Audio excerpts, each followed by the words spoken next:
എല്ലാവരും ചോറൊക്കെ ഉണ്ടോ? എടുക്കുവാണോ? മഴയായോണ്ട് ഓടിയുള്ള മഴയായോണ്ട് വീട്ടമ്മമാർക്കൊക്കെ പാടാം. തുണി അങ്ങോട്ട് കൊണ്ട് വലിച്ചിടും, മഴ വരും, ഓടിപ്പെറുക്കാൻ പോകണം. ഇവിടെ അത് തന്നെ ഗതിയാ. അങ്ങോട്ട് കൊണ്ടിടും, ഇങ്ങോട്ട് എടുക്കുമായിരുന്നു.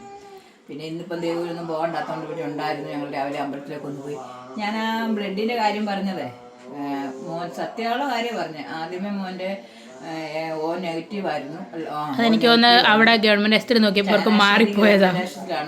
മോനെ പ്രസവിച്ചത്. അന്നേരം അവിടെ വെച്ച് ഓ നെഗറ്റീവാന്ന് പറഞ്ഞു ബ്ലഡ്. അന്നൊക്കെ കുഞ്ഞിൻ്റെ അമ്മയുടെ ഒരു ബ്ലഡ് ആണെങ്കിൽ ഇഞ്ചക്ഷൻ എടുക്കണ്ട, അല്ലെങ്കിൽ ഒരു ഇഞ്ചക്ഷൻ എടുക്കണമെന്ന് പറഞ്ഞു. അങ്ങനെ ഇപ്പോൾ അങ്ങനെ നോക്കുമ്പം മോൻ്റെ എൻ്റെ ഒരു ബ്ലഡാണ്. എനിക്ക് ഓ നെഗറ്റീവാണ്.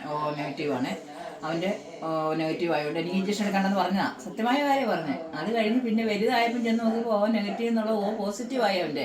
അതെങ്ങനെയാണെന്ന് എനിക്കറിയത്തില്ല. അതുകൊണ്ടാണ് ഞാൻ പറഞ്ഞത്. അന്നും എനിക്ക് ഇഞ്ചക്ഷൻ എടുത്തുമില്ല. അടുത്ത പ്രസവത്തിന് വേണ്ടി ഇഞ്ചക്ഷൻ എടുത്തില്ല. ആ കാര്യം ഞാൻ പറഞ്ഞത്. കഥമായ കാര്യമല്ല, സത്യമായ കാര്യമാണ് പറയുന്നത്. പിന്നെ എന്താ, വേറെ വിശേഷങ്ങളൊന്നുമില്ല. ഇങ്ങനെ പോന്നു. കൊച്ചുമോനും അപ്പൂപ്പനും കൂടെ അവിടെ കിടന്നുണ്ട് ഭയങ്കര കളിയാണ്. വേറെ പിന്നെ പ്രത്യേകിച്ച് നമുക്ക് പറയാൻ പറ്റാണ്ടൊന്നുമില്ല. എല്ലാവരും പറയുന്നതല്ലേ. നമുക്ക് ചോറെടുത്തേക്കാം.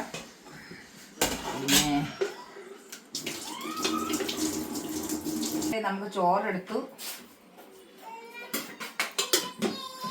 ഇന്നത്തെ നമ്മുടെ കറി എന്ന് പറഞ്ഞാൽ രാവിലെ ഇച്ചിരി അയല മേടിച്ചായിരുന്നു, ചെറിയ അയല കണ്ടോ. അത് കറി വെച്ചു. ഞങ്ങൾക്കൊക്കെ ചോറിനകത്ത് മതി കറി. അത് കറി വെച്ചു.